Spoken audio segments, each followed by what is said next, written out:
Hello and welcome to Mythic Mind Movies and Shows, where we discuss movies and shows from a broad-scale Christian humanities framework. I'm Dr. Andrew Snyder, and I'm glad that you're here.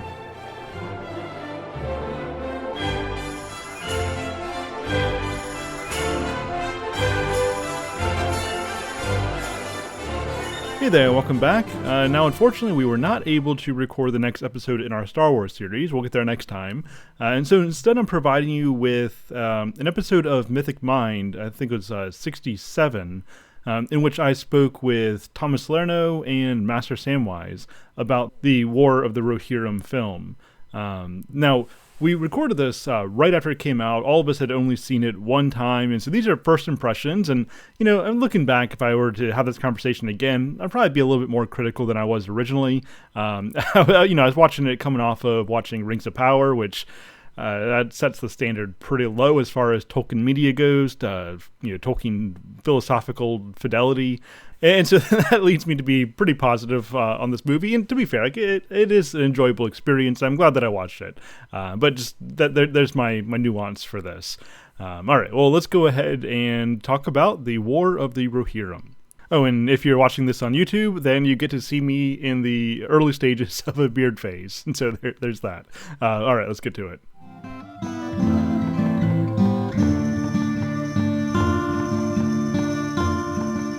All right, welcome to Mythic Mind, where we're going to discuss the new Lord of the Rings movie, The War of the Rohirrim. Definitely some mixed thoughts, even in this conversation we're about to have here. As I'm joined by Thomas Salerno, who many of you have heard from many times up to this point, as well as Master Samwise, who runs, he can tell us a little bit about the kind of stuff he's into, but he runs what seems to be a pretty high engagement YouTube channel covering Tolkien stories, adjacent, no insult intended nerd material. And so let's just start with brief introductions here. Sam, can you tell us just a little bit more about what it is that you do and kind of what you bring to the table? Yeah. So first off, thanks for having me on. I'm excited to talk about this, especially because we have somewhat of a different opinion on War of the Rohirrim. So I expect a good conversation. But yeah, I run the Master Samwise channel, which the tagline for that channel is essays on the stories that really matter, right? Obviously borrowing that phrase from Tolkien. I think Sam says that in the book. Does say it at some point. Sometimes my memory of the books and the movies do get conflated. But anyhow, so the longer thesis being that stories change us in ways that we may not even realize. And so the goal of the channel is to elucidate the truths that these stories speak and how they can and should affect us in ways that we may not have even noticed, right? So that's taking even stories in pagan worlds like the God of War video games and how like the characters do in fact portray, universal as Christian motifs, and through their growth that they go through, their themes are very much pointing towards God. Even if I don't usually explicitly state that in the channel, right? It's it's not I don't know, agnostic by any means, but it's just not something I make a habit of shouting from the rooftops and kind of let it just seep in, basically. So, yeah, that's the basis of that. Cool. And side note, I love the Rohan flag in your background. Yeah, That's an impressive piece there. Purchased that. It was a while ago. But yeah, one of my favorites. Cool. Now, Thomas, you're probably tired of introducing yourself onto my show, but things like this tend to bring in some new people. And so tell us a little bit about yourself as well. Yeah, so I'm an author, writer, podcaster. I wear a lot of hats. People who watch this show might be interested to know that I do a lot of my podcasting for the StarQuest Production Network, or SQPN. You can find us on YouTube and anywhere you get your podcasts.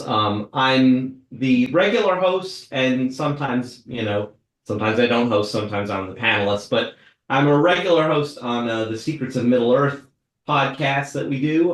We have episodes that come out pretty much twice a month now for that show. And we cover everything related to Tolkien, from the books to the movies to, the Rings of Power to this film. We just recorded our review for this film, so I'm excited to talk about it again because I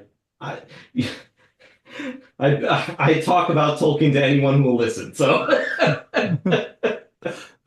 Right, as do probably many of us and those of us who are listening right now. Um, So I think this will be an interesting conversation because, Thomas and I both seem to be at least mostly favorable toward this movie. I know Sam is not, although, and I'm sure that if this conversation spills into broader territory at all, we probably have some differences when it comes to Rings of Power as well. I think that Thomas is probably more favorable, though maybe I'm wrong about that. I don't want to put words in your mouth. Um, but we I can, enjoy it yeah. for what it is. I don't think it's the greatest show ever or anything like that. I enjoyed it. And, I think if you listen to our reviews of the show, we were broadly favorable, though we definitely, had our problems with it and went on at length about that. But yeah, no, I enjoy it as one of the most expensive bits of fan fiction ever made. I could actually mostly sympathize with that. It's expensive fan fiction. Yeah. But oh well, I guess we already broached the subject. Sam, what do you think of Rings of Power, real quickly? So I watched the first season in its entirety, back around when it came out, and then I watched the first 3 episodes of the second season and never bothered watching anything more than that. Um, I certainly don't hate it as much as I've seen people hate it. I don't think it's particularly well written. I think the characters suffer from a lot of inconsistencies, and that affects Galadriel, everyone from Galadriel to Gil-galad to Durin, especially Durin the Third. And it was really boring. My wife and I watched the first 2 episodes of the second season together, and it was just like I was falling asleep. We were both falling asleep. And she had no interest in watching the third episode. And I'm a fairly harsh critic of stuff, especially for stuff that's connected to a world that I love, that I grew up with, that I have very, very strong attachment to. Um, my wife is a less harsh critic. So when she has no interest in watching something, no one, continuing to watch something, uh, that's kind of it's a good, good bar for me to set. Like, okay, this is not just me being irrationally critical. That's fair. And yeah, I really want to enjoy Tolkien media. Like, I don't want to I be would love super to. critical. I hate Yeah. this. I don't want to be that guy.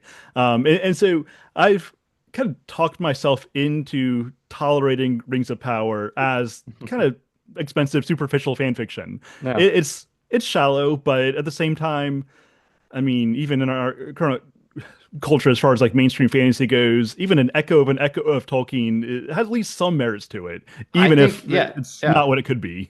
Uh, Absolutely. If there are things you can glean from Rings of Power, and I think there's more you can glean from more of the Rohirrim yeah, that speak to the truths that Tolkien talks about, that have, even just little bits of his philosophy and his worldview that are dropped in there, then that's great, right? If you get that out of there, that's fantastic. Right. And that's basically the point of the podcast I do, Secrets of Middle Earth, where it's like if we can find anything, that brings us back to Tolkien, we'll go on and on about it. So yeah. right. I mean, as long as they're not being clearly Anti-Tolkien. like Yeah. intentionally subversive, Mhm. in like major philosophical ways. Like I'm actually I don't want them to tinker with the plot, the lore more than they have to adapt it to a story. I don't want that. I can tolerate that. The only Right. times when I go like hardcore critic is when I feel like they're philosophical subversions. And I mean there's some of Mhm. that, but I don't feel like it's Mhm. nearly as bad as it could be. And maybe I'm showing them too much grace. Oh I don't yeah. know. Yeah. Well, everything exists on a sliding scale. Peter Jackson Yeah. changed the characters in Yeah. significant ways in some points and certain Oh, plot points. I mean, I have a whole video on why the Army of the Dead is BS. And, I named it as such because it is. It severely cheapened the victory of men, for one thing, and, Yeah. didn't make sense within the lore. Anyhow.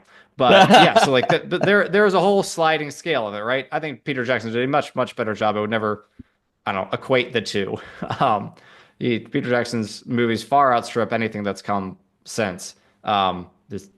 The Lord of the Rings trilogy, to be specific. He did make three other movies. We don't talk about that. Yeah. That's a running gag on our show on the Secrets of Middle Earth that we always like we bring up the Hobbit movies and then we're like, there's our contractually obligated reference to the Hobbit trilogy. It's like we haven't reviewed them yet, and we're kind of teasing fans because we keep bringing it up and then we end up not reviewing it, but we'll get to them eventually. There is no So- Hobbit movie in Bossing Say. See, I actually have not even watched all of them through.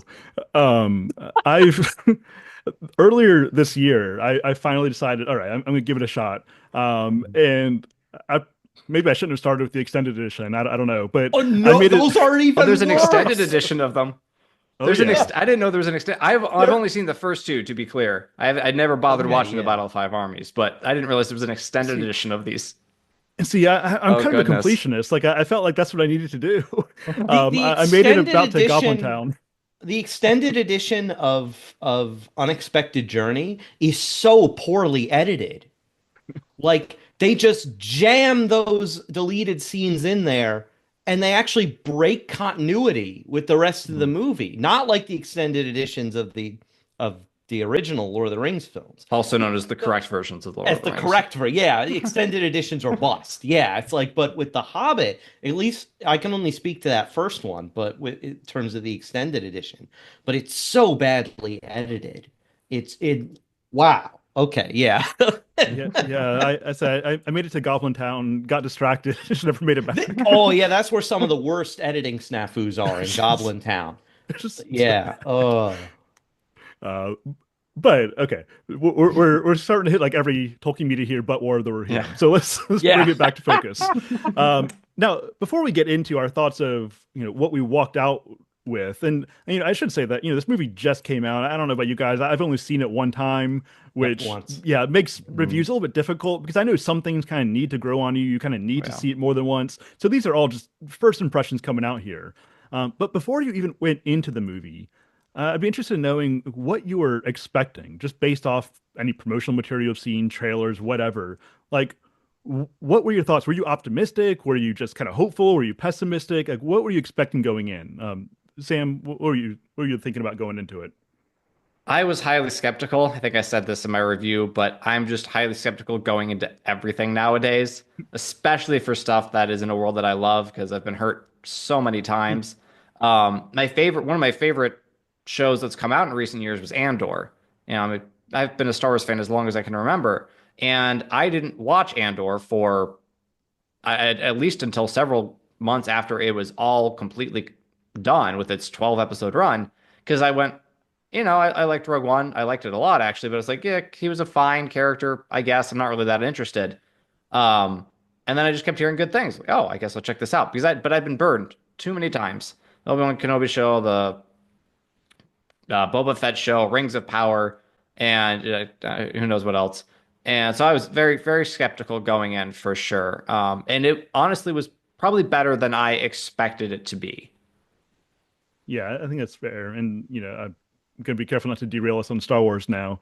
But I can definitely sympathize with that. I mean, I watched a couple seasons of Mandalorian, Boba Fett, but after that, Oh, yeah, I forgot got about to a season point where three. I just Season 3 of found- Mandalorian is very bad. I never saw it. I mean, I got to a point where, and I can't even believe I say this, 10 years ago, I wouldn't believe it. I don't really care about Star Wars anymore. I just feel like it's sort of fizzled out for me for so many reasons. But again, it's not a Star Wars podcast. Okay, so all right, fair enough. You're very skeptical for, I think, some good reasons. Thomas, what were you thinking going into this? I was broadly optimistic going into this. I had my concerns, but I liked the trailers that I had seen.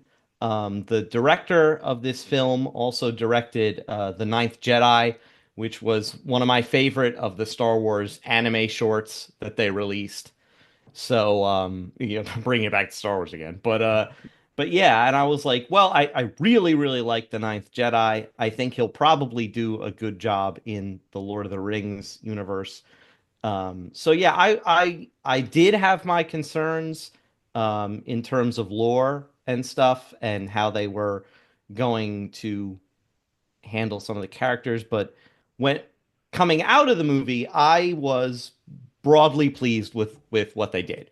Um, yeah, so I found my optimism rewarded a little when I came out. Yeah, I thought definitely it was superior, obviously superior to the Rings of Power in terms of Yes. the lore area. I basically I think the first thing I said when I came out was that it was respectful to the lore, the way a Jackson verse movie should be, unlike some of unlike the Hobbit movies. But anyway, yeah. So yeah, I was broadly optimistic going in and felt good coming out. So I definitely think it's worth seeing if you're a Tolkien fan.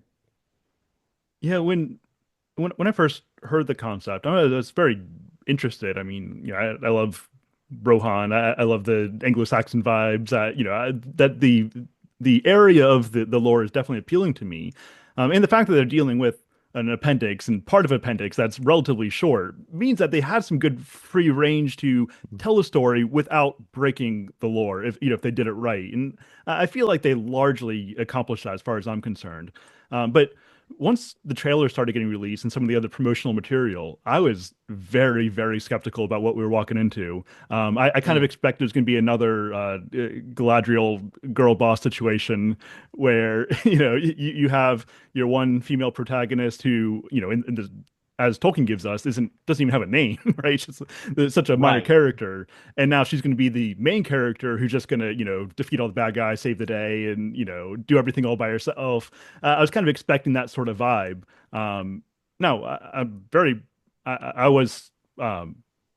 That's not what I saw when I saw the movie. I was very pleasantly Right. Yeah. surprised. Not to mention the fact that also I kind of have not necessarily prejudice, but as far as like interest level goes, sort of prejudice against anime, and that's just not my thing. Like it's not something I've ever really been interested in. The last time I watched an anime show, there were only 150 Pokemon. So that Yeah. kind of goes back to when I last watched anime, and so just Hmm. it's not a domain that I'm just really used to, naturally drawn to. But and so on that level, as far as the art of the animation, I'm not a very good critic because I don't really know that scene very well, and so just kind of walking into it somewhat as an outsider. I mean, I thought it was done pretty well. I felt like it was good animation. Artistry. They didn't disrupt the plot fundamentally, and I felt like the changes they did make were reasonable for storytelling. And so overall, I was very pleasantly surprised. And so I'm not going to say this is the best written thing or the best Tolkien thing ever. I think Right. that Yeah. the Jackson Lord of the Rings. I mean, I think it's better. But at the same time, I enjoyed it, and it's something that I want to see again. And so overall, I was pleasantly surprised. Yeah, what you said earlier about it's hard for me to review stuff after seeing it one time, right? I formed my initial opinion of it. I made a review based off of that. Said to my wife, I'm going to review it based on how I feel now. I might watch it again and feel differently. Like that's the tough thing. I don't generally review movies that have just come out. I review Hmm. stuff that has been out for a long time and do character analyses of characters who I'm very well familiar with that I watched 2 or 3 times before even making a video because I don't like going in, making something that I'm not quite sure of, right? It's like this is not, this is kind of it's very much a snapshot of my opinion at the time. It's something I'm like I would like to see this again. Rings of Power, I have no interest in ever seeing again. I have, but like War of the Rohirrim, yeah, absolutely. And if you said this is your favorite Tolkien, adaptation since 2003, I honestly I might even agree. Yeah. I And I think that says something. Just the fact that it's something that that right now, at least first impressions, you're pretty critical of the movie, but something that you want to see again. That says something about it. And I totally agree with Rings of Power. Now, I've seen every episode that comes out. I'll keep watching just because I like to know what people are doing in the Tolkien media universe. But it's not something I'm ever going to rewatch. Unlike the Lord of the Rings movies, which I watch on a very regular basis. um, so what would you say, Sam, since you're the most critical of this? I mean, what are your major criticisms of what they did wrong or what you just didn't like? So one of the biggest things that really soured me on the movie was that they very clearly were going for the vibe of, hey, you remember Jackson's Lord of the Rings? That was, I mean, it was straight in the beginning of the trailer, right? Remember Peter Jackson, and then you had, I think is it South Park that has like the member berries? That's their bit. I don't know. I don't generally watch Right. South Park, but like that's, it's like, yeah, remember this, remember that. You had the Mama Kill, you had the Watcher in the water, which I'm sure that breaks some lore being in Rohan, but whatever. I don't really care about that. It was just, but it was one of the things. And then you had the whole the battle outside of Edoras was very much their charge. There was very much like we're trying to make this as much like the charge at the Pelennor Fields as we can. And there are a couple of other moments. Oh, you had in similar vein, you had Freyalof showing up at Helm's Deep and leading the charge down the slope like Gandalf and Éomer do in the movie. I'm sure there were a couple things I'm missing, but you had the orcs pulling rings off dead bodies as if that was going to find the one ring. That bit Very just silly. there Gandalf showing up at the end or being mentioned at the end. Saruman shows up at the end, but yeah. And so like it felt like that was the vibe they were going for was, hey, you remember this? You remember this? You remember this? Like, yeah, I remember. Don't remind me. Don't remind me that, but I'd rather be watching that movie. And then my other main criticism is I care a lot about characters and character arcs, and I think Hera's had a decent one if they'd ended it differently because they kind of just she did go through a struggle. She went through even some despair, and she came out hopeful. There are two moments that I think I would have done differently. And there's one where Wolf asks her, like during their duels, like, who are you pledged to? I believe something like that. And she says death, if I'm remembering correctly. And she should have said my people or my family, in my opinion, because that makes her. I feel like her arc should have been one of growth to duty towards her people. Like the narrator, Miranda Otto, starts out by telling us that she is, wild, headstrong, and free, something to that effect. And then she ends the movie by telling us that she is wild, headstrong, and free.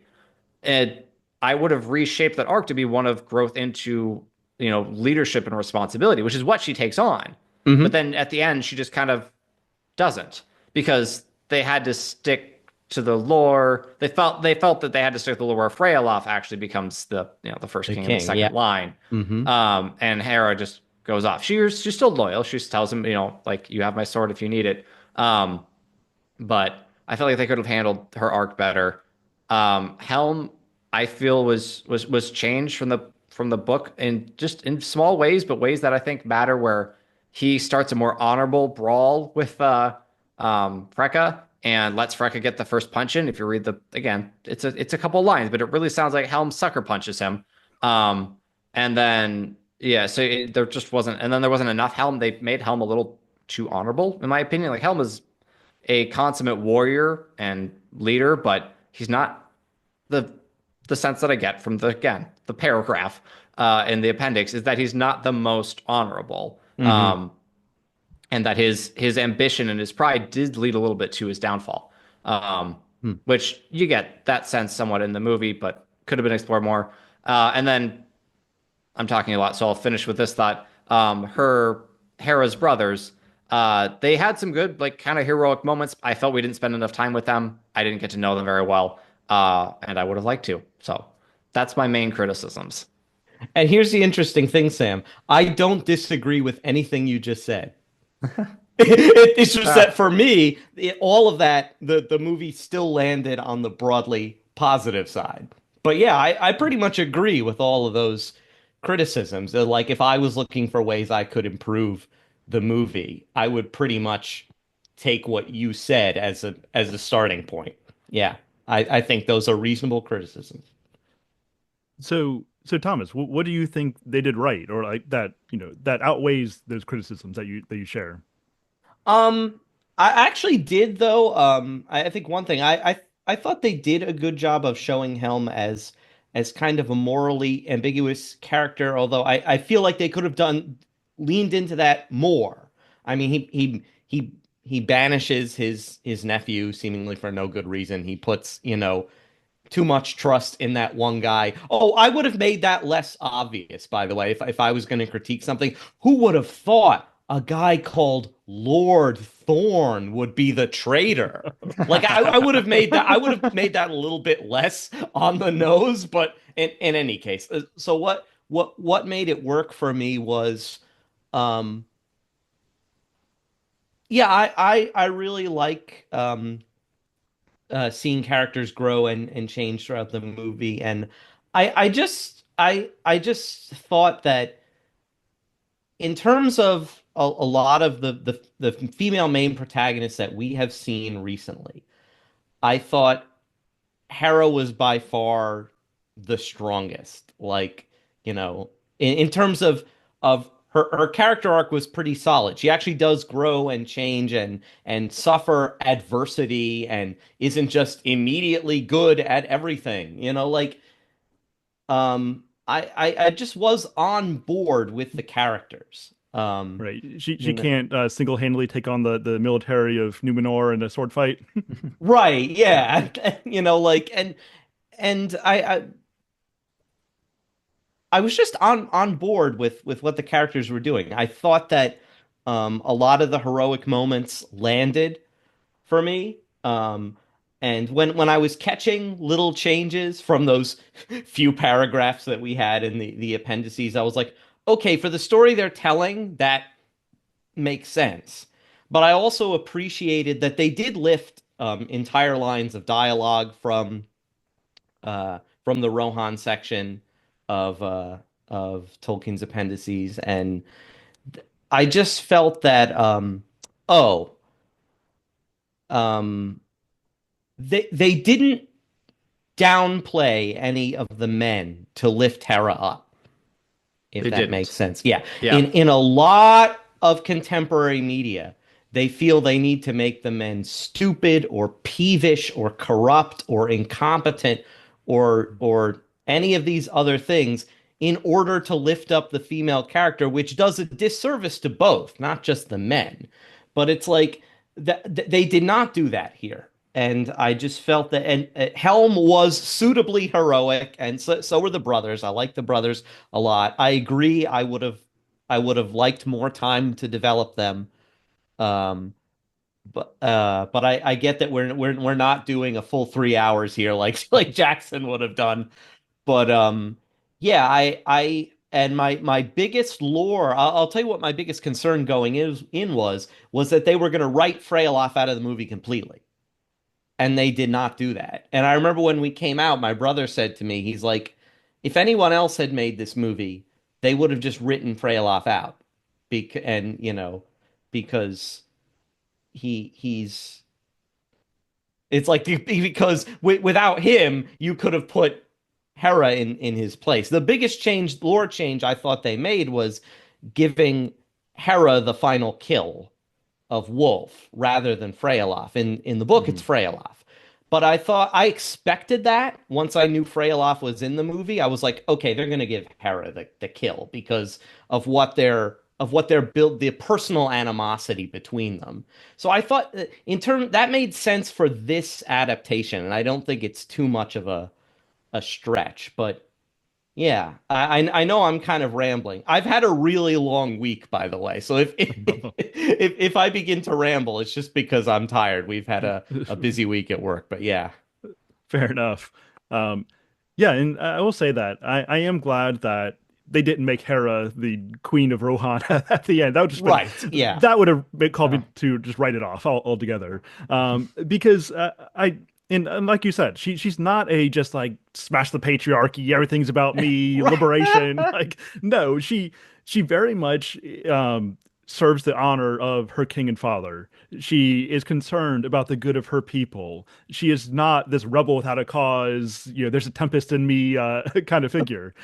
um, and so, I like that. She's part of the society that she kind of represents as the heroine of the story. And so that made me overall pretty comfortable with what they did with her. Now, yes, she doesn't really have much of an arc in that she doesn't change in any dramatic form throughout the movie. She basically is who she is at the beginning, at the end. But at the same time, like, I know it's kind of a faux pas that people will call her, a plain Jane or whatever they say, when she doesn't really have any development. But at the same time, I mean, the Rohirrim, that these people are very much drawn from the northern spirit, the Anglo-Saxons.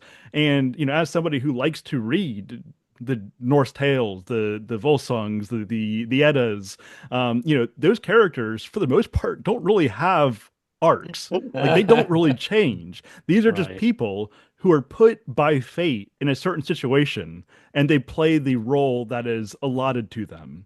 And so the story isn't so much about their development as characters. The story is about the things that are happening in the broader sphere, but focusing in on the role that specific characters have to play within that broader story. And so it's like the story is the story, the character is not the story.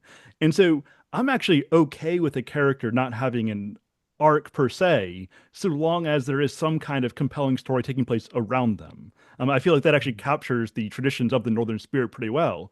Now, perhaps it could be, in fact, no, I mean, I think that even in Tolkien's own writing, like, you have some characters that are like that are strong Oh, characters absolutely. that don't, I mean, like, Book Aragorn is not fundamentally different by the end than he is at the beginning. Um, Oh. In the you book, know, yeah. Mhm. yeah, Jackson Aragorn, sure, that's that's one of the things I think Jackson did wrong. But Book Aragorn is basically the same throughout the story, and so I'm actually okay with the fact that Hera doesn't have an arc. Yeah, so there's not having an arc, which you can do. I think what bugged me was that the narrator told us about her. I hate it when narrators tell me Oh, That's about that's fair. characters. That's fair. Yeah. If they hadn't included those lines, I'd probably be much more favorable. But that really bugs me. And yeah, so I think they walked the line with her being too talented versus not too talented. You have great moments like she doesn't take out that troll that was there on the hit cliffs around Helm's Deep for whatever reason. Helm has to do that. Great. But she does also just like very quickly organize an evacuation from Edoras. Okay, great. She's been in the royal family. She's able to do that. She is able to do these things. I think they walked that line pretty well with her being very competent and capable. And also having her moments where she didn't feel like she was. Um, and then yeah, otherwise, the character just it didn't resonate with me a ton. She was good enough for the story, I suppose. Um, but there was the one moment that felt not as well earned as I think the story thought it was, and I do remember this is one of the ones where I validated this with my wife. I was like, "Am I being critical?" She's like, "I thought the same thing." Was when they're at the gate of the Hornburg, and Helm pushes her back inside, and he's like, "I should have listened to you. I should have trusted you." And I went, you didn't listen to her one time, and that was kind of it. She just happened to be right. Like, yeah, sure, she was right, but this wasn't like an ongoing thing, or she didn't have any particular reason. It didn't seem like he was being all that brash in his decision making. Um, and that was kind of the larger problem that I didn't really bring up that I had, which it seemed that this story was so focused on Hera, right? You say the story is the story and the characters. The characters, I felt that the story really was about her. And when a story is so focused on a character, I want the character to have more more of an arc, more of a struggle. Frodo doesn't have so much an arc as he does like experience this continuous pressure and on his will, right? Where he's continually having to fight back this. He's incredibly noble throughout the whole Lord of the Rings. He changes dramatically, obviously, but isn't really so much become a better person.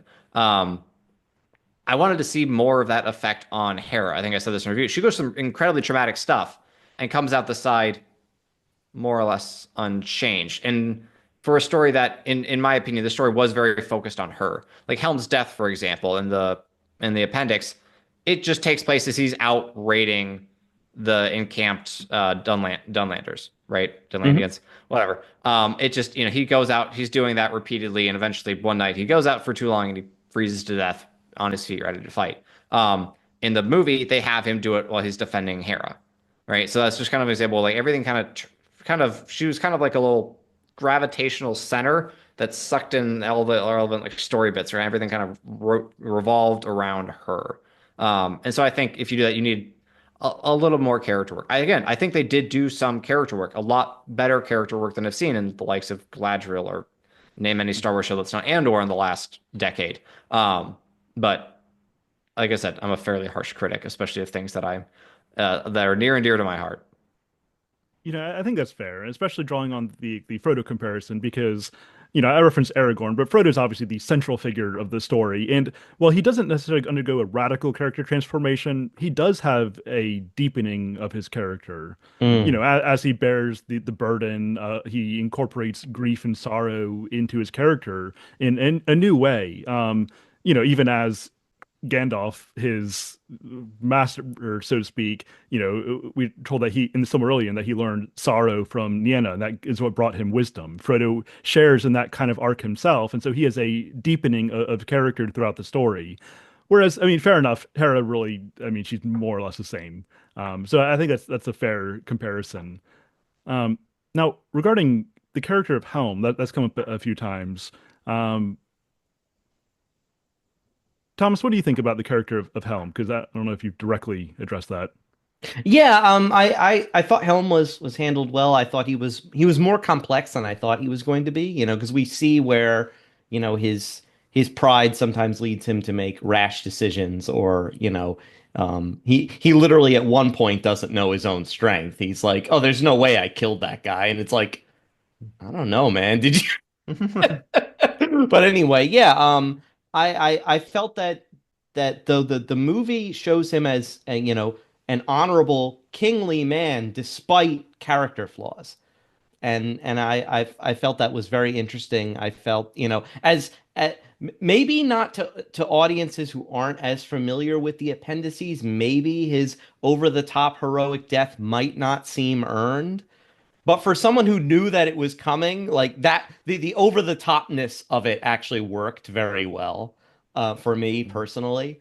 But yeah, that's one criticism I do want to lodge at the movie, is that I don't know how audiences who aren't extremely familiar with this stuff are going to take this. I I Yeah. definitely think I think you made a very good point, and I think this is one thing that like I might watch the movie, come up with a different opinion of Helm, especially in Hmm. this movie. I think I did say I think he was too honorable, and I think you made some good points where they did show more complexity than I think I took away from the film.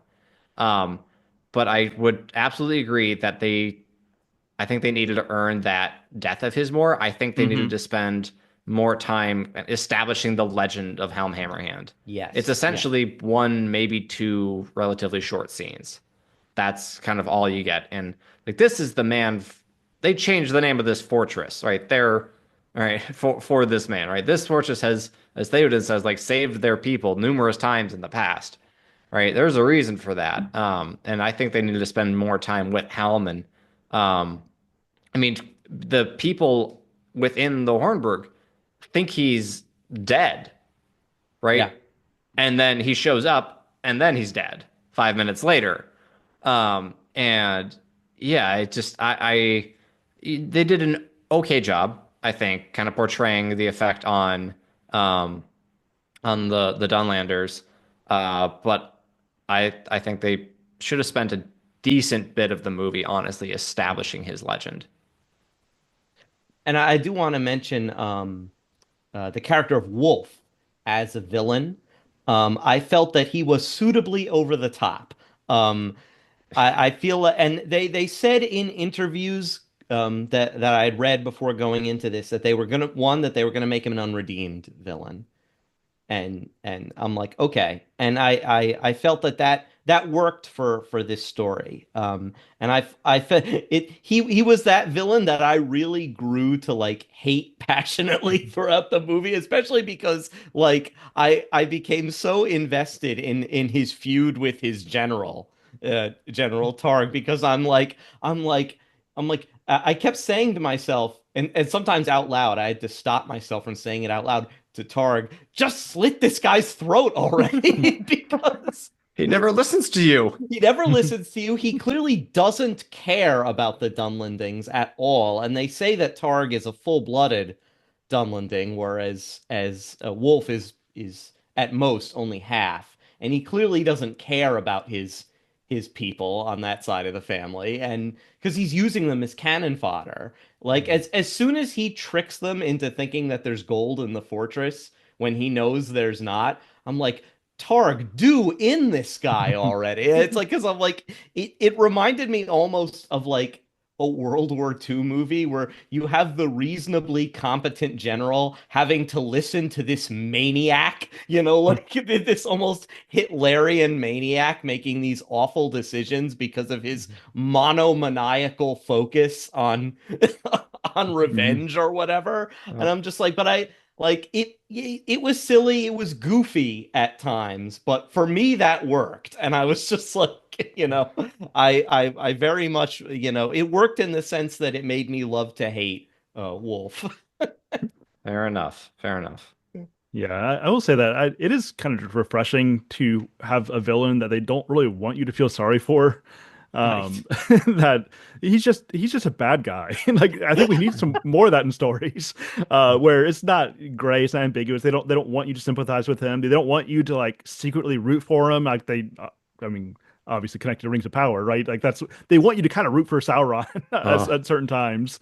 And I think it's bad, right? That's one of the philosophical qualms that I have with Rings of Power, is that at times they actively try to want you to like want Sauron and Galadriel to get together, which is just absurd. Right. But their whole communities that are like want that to happen, and the fact that would get any kind of bait is that's problematic. So it's nice to have a villain who's just bad, and they don't really want you to like him. Right. That is refreshing. And I will say, one more thing on Helm. I agree with what Sam said, that he is made to be a little bit more honorable than he probably should be. In that first fight, in the appendix, when he punches him and kills him, he doesn't have remorse. Like, oh, what did I do? It just happens, and the story moves on. Like, yeah, he probably had it coming. Does he in the appendix banish Wolf? I believe he does. Yes, he does. Yeah. Yes. So that part is accurate. But I will say that. I did actually really like the way they portrayed him terrorizing his people outside of the Hornburg. When it was done really well. I just wanted more of it, and more how it affected like the people of Rohan too. Right. But I felt like they did a good job of making him seem like some kind of like preternatural being, like taunting them. Like, that was good. The Wraith, that was great. Right. Yeah, the way that was done, just artistically, the shot of kind of like his wraith-like form in the snow was really, really good. Mm-hmm. But yeah, I would say definitely better portrayal than in this is really nitpicky, but in Jackson's Two Towers, when they show a statue of Helm Hammerhand, he's literally holding a hammer in his hand. So they definitely got that a little bit better. Right. He does have a warhammer in this film. Fair enough. When he's riding. Yeah. But I mean, that's not what he's known for, right? Right. It's not why he's called Hammerhand. He's called Hammerhand because his hand is a hammer. Yeah, exactly.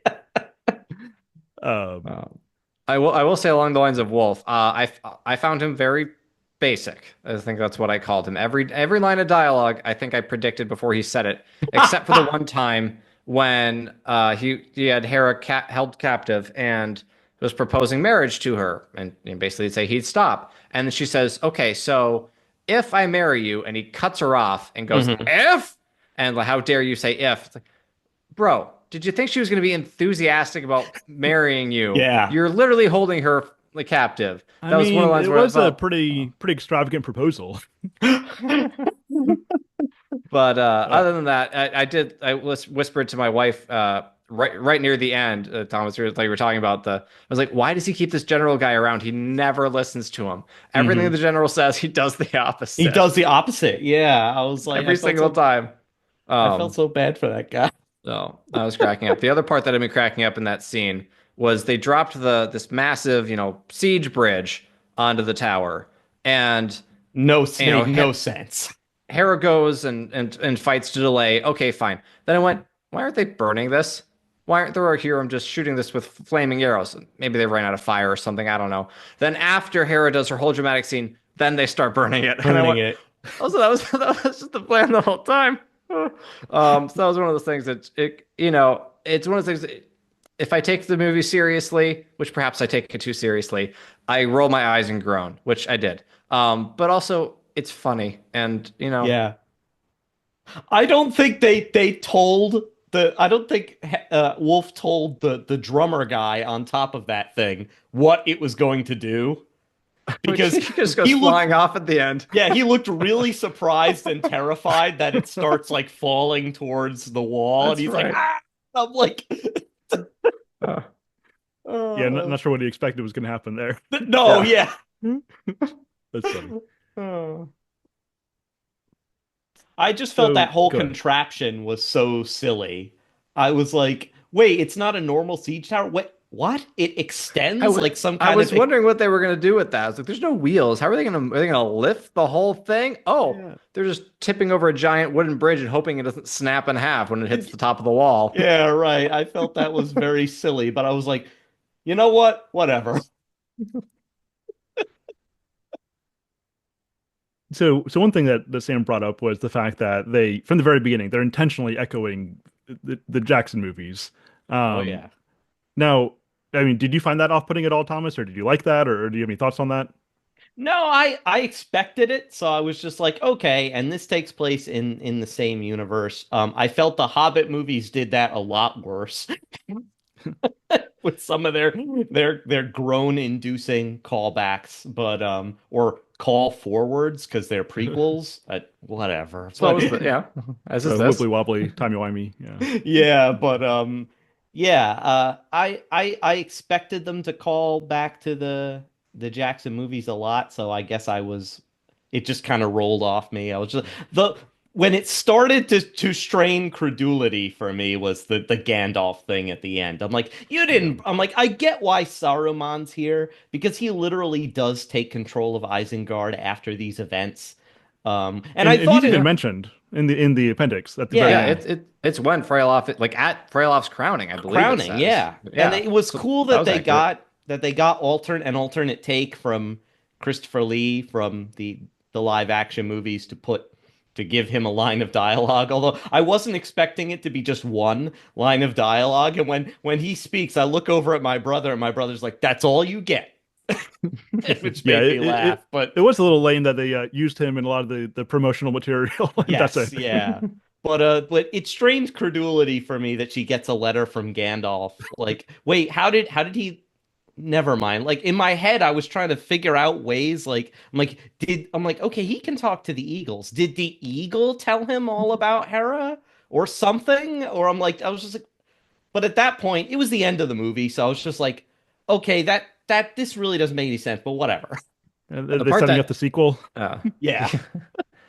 the part about that was like it's just something about Gandalf taking interest in rings, which I don't think he would have been at that point in Right. the Yeah. in It's too his early. life, his timeline, And which was that like was a kind of random. Saruman maybe. Yeah, Yeah, and that was kind of random when they threw the orcs in there. Yes. that was Yeah. It's like, that also why are cracked they me up. there, and why are they suddenly digging for rings? Like, Yeah, I thought they they're were funny, but it's like, I didn't like understand it that. didn't make sense. they were pulling rings off dead bodies. Like Mordor wants rings. We're collecting rings, as if someone had Just been random wearing the one rings. ring and just they weren't aware of it. I guess it's early enough. Sauron hadn't really. This is what? How long before? I think he was starting to kind of manifest in Dol Guldur. Yeah, I Yeah. think so. Yeah. But it just like we're just gonna collect every ring we can. Hopefully, one of them's the One Ring. Yeah, How many yeah, rings can that's there be in Middle Earth? eh, right. Because at that point, I think Sauron didn't even know that the ring had been found. I'm not Or that sure it about the exact survived or timeline. what? Yeah. Right. But Does he know as a that little, until Gollum? Until getting out of Gollum? I don't know. yeah, Forget when Sauron actually finds out that the One Ring had survived. yeah, I don't remember the Mm. exact timeline. But one kind of Easter egg is drawing a blank on their real names, but the orcs, the voices are Merry and Pippin from the Jackson movies. Are they Were really? It's they like a little Easter egg. really? Yeah, yeah, yeah. That's funny. That's funny. They were there. The banter of the orcs did remind me of Shagrat and Gorbag from the books. where they're Hey, just like fair. Yeah, I mean, I felt like it was fine. It's they're just the just whole bickering. placement was weird. Oh yeah, it was. Yeah, I was just like, It what? was And strange. like, I thought it was interesting though that because the book describes when Helm is going around, killing people, and they say he's the Wraith. In the book, they say he stalked like a snow troll through the camp. And so I thought it was interesting that they think Helm's the supernatural thing, yet that there is also a troll there. Like so they managed to split the difference and have both. So which I thought was interesting. Oh, in terms of Gandalf though, I couldn't help thinking when she gets the letter, I was like they almost could have done this would have been terrible, but if they had done this, like, it's almost like Gandalf's almost like Nick Fury at the I was end just of, thinking that. like, yeah, that's what I was thinking. I'm here to talk to you about the Fellowship Initiative, like. Right. It's the beginning of the new multiverse they're building. Please no. This is a criticism that I thought of. I have this for Tolkien's movies as well.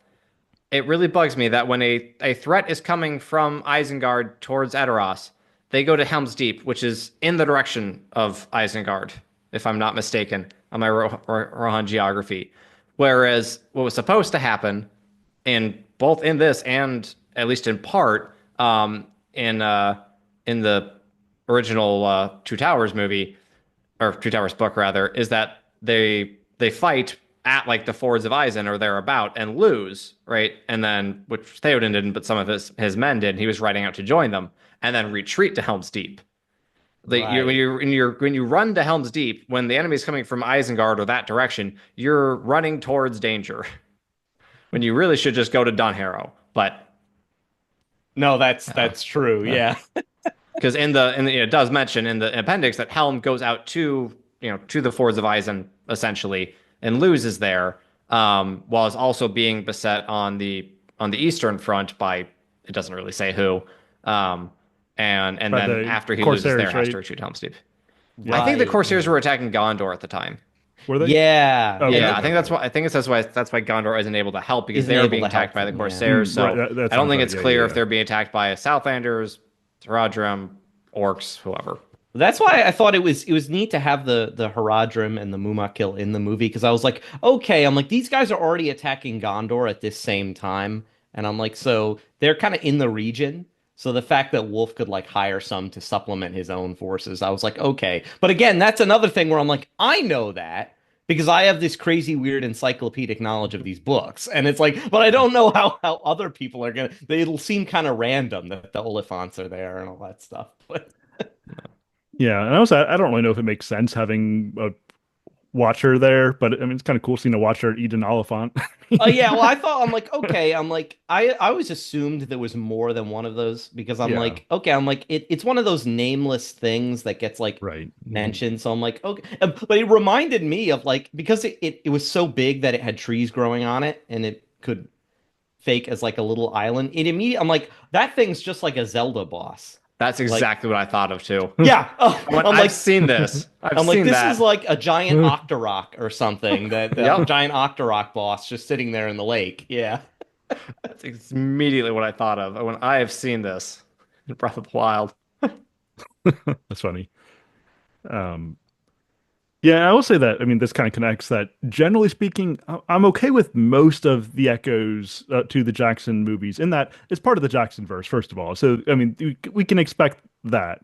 I would be much more critical if, say, Rings of Power were so explicit with some of these things, in which, I mean, obviously you can't escape Jackson at all if you're doing a Tolkien adaptation at this point. So it's going to be there. But as far as the on the nose, I'm more okay with that within the Jackson verse. I kind of like some of even the soundtrack nods, the continuity with the Rohirrim theme. I actually kind of appreciated that. It's something kind of special walking into the movie theater and they're playing the Rohan theme, just kind of does bring back that nostalgia, which to an extent I appreciate. Now also, like, even in Tolkien, a lot of times we see echoes of events happen across time. And so I'm even okay with some of that. Now I do agree that it's a little bit too explicit at Helm's Deep, where you have, the army coming up over the horizon at the last minute. That was a bit too much. Yeah. But I'm okay with most of the echoes to a point. but it might just My come down to personal taste. I don't know. my biggest issue was when at the battle in front of Edoras, when all the Rohirrim shout out death. Yeah, I Yeah, yeah, yeah, did yeah. not like that at yeah. all because it cheapened for any normal consumer, which I don't know if anybody but extreme Tolkieners went to see this movie anyway based on its sales numbers. Mm-hmm. But Yeah. for a normal person, like it's like, oh, that's just what they're here charged when they ride into battle.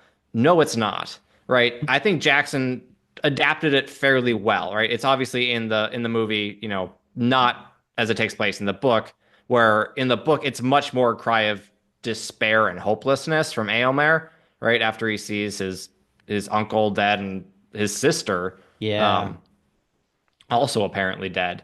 And he kind of just says death, death, ride to ruin and the world's ending.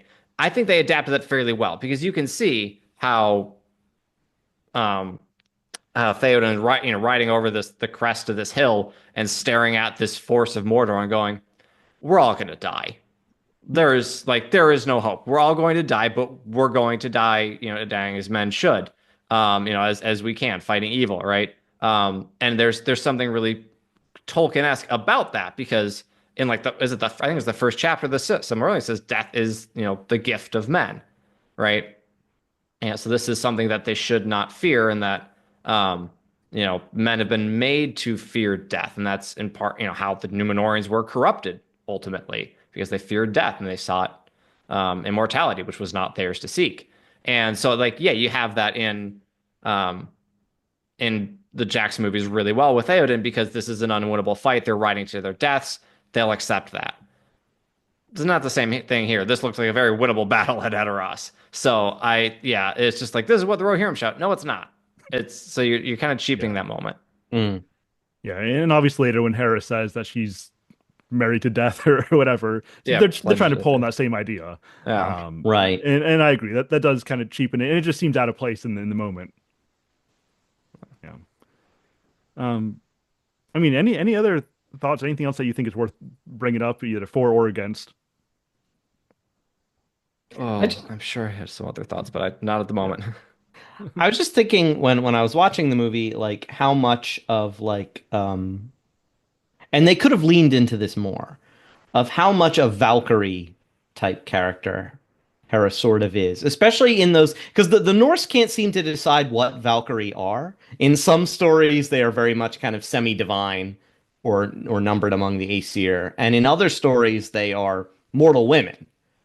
So I thought it's like, okay, I'm like, yeah, I like that there's sort of echoes of the Valkyrie here. But I thought that they could have leaned a little bit more into that. But I was thinking that in the sense of like, I know there's people who are going to complain that she's here at all, but I'm like, guys, you need to read the Eddas more.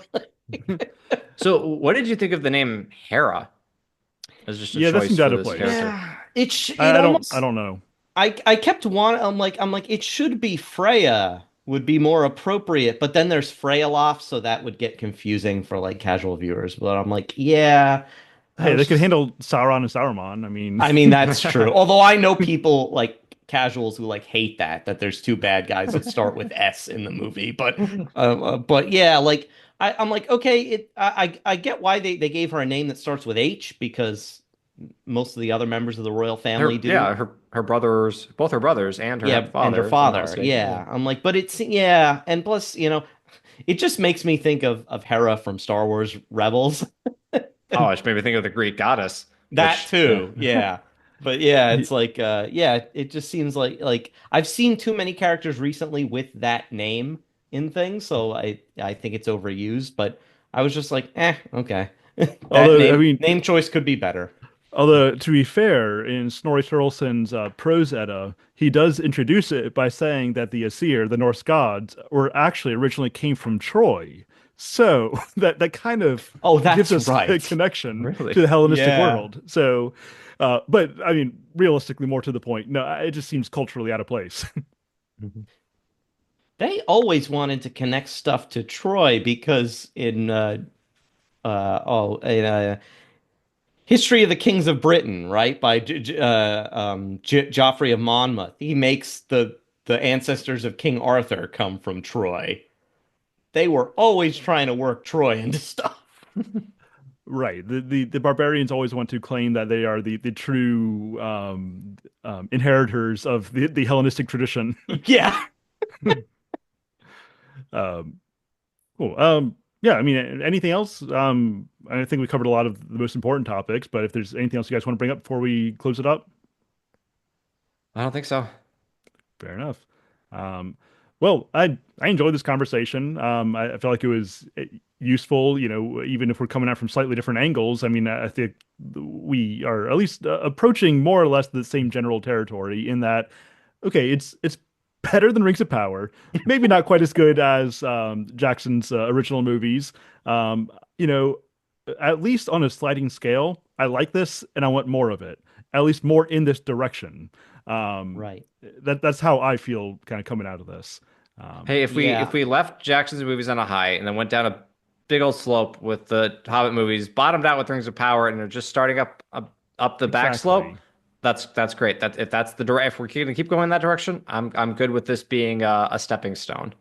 Yeah, I'm more skeptical of some of the other projects in the Jackson verse coming down. I don't know how I feel about Hunt for Gollum. Yeah, exactly. I'm very skeptical of that. Very skeptical. I mean, I like that Andy Serkis is directing, but I'm very skeptical of that project. Yeah. Don't need any more about Gollum. His story is told and done, and I mean, if it focuses on Aragorn, if you get a good actor to play him, I can't imagine Viggo Mortensen's going to do it.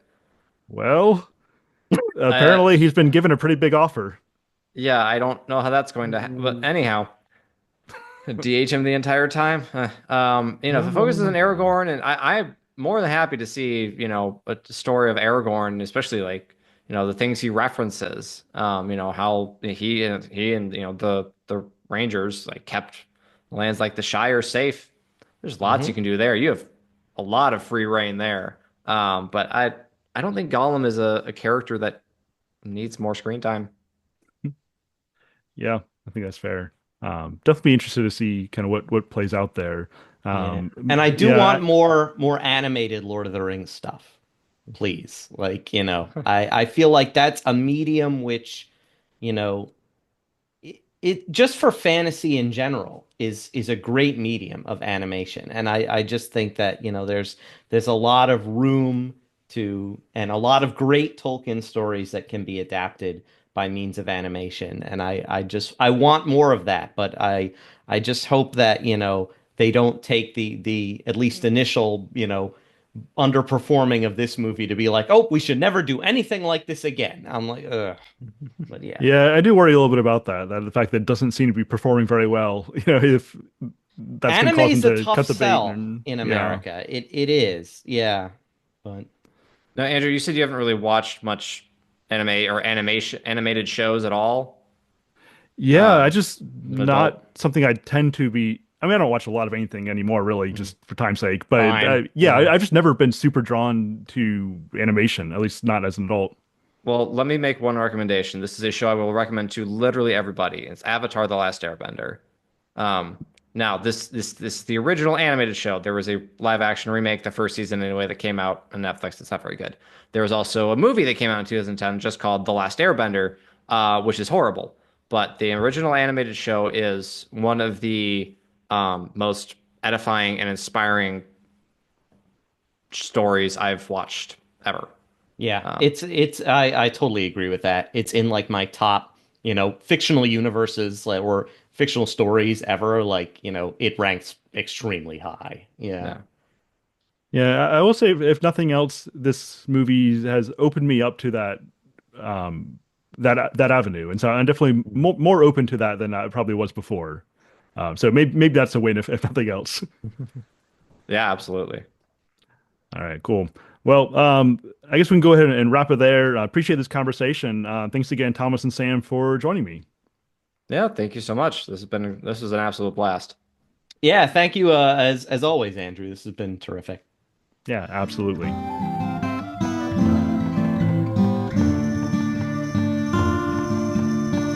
All right, thank you for listening or watching if you're over on YouTube.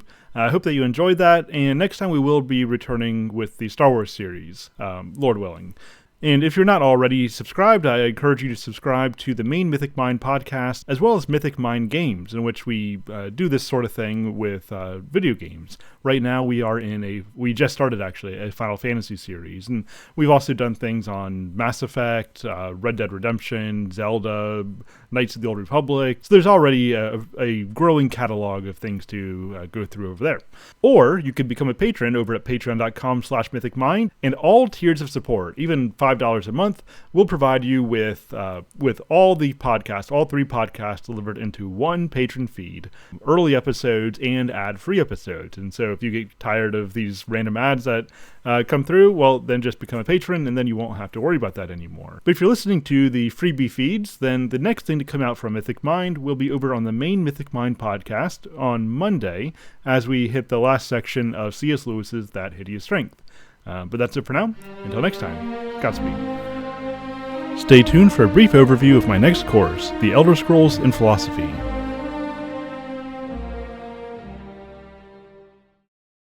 The Elder Scrolls in Philosophy, a new course beginning in October, led by Dr. Andrew Snyder.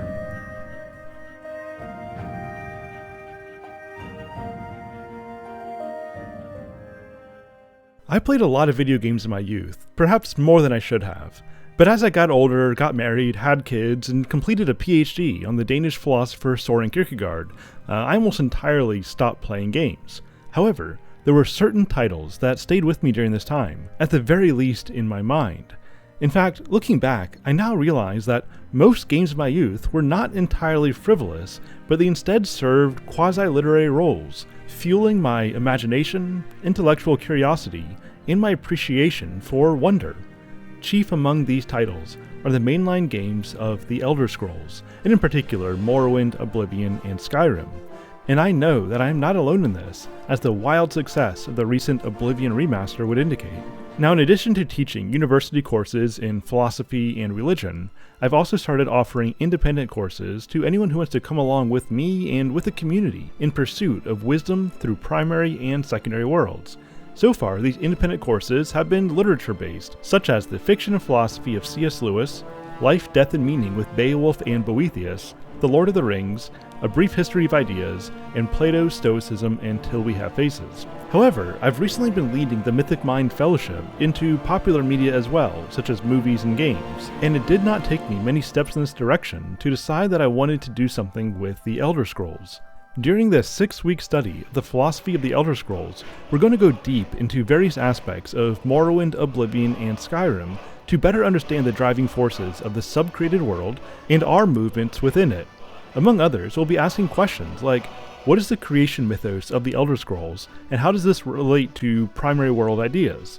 What are the 36 lessons of Vivek, and where do they direct us? What is unique about the hero of Kvatch's particular kind of heroism? What does the Oblivion Crisis reveal about the nature of evil in relation to societal institutions? Why are dragons so prolific in our fantastical imaginations? What unique opportunities for existential exploration are made available in open-world games? Join this community as we enter Tamriel with the purpose of learning more about our place within our own world. Each week will include ongoing Discord conversations, at least 1 or 2 asynchronous videos to watch whenever you want to, and live discussions, which will be recorded and made available if you're not able to participate. You can purchase enrollment in the shop over at patreon.com/mythicmind, or become a Tier 3 annual patron to get access to all courses that begin within your yearly term. This course begins in October, so go ahead and make it happen. And I hope to see you there.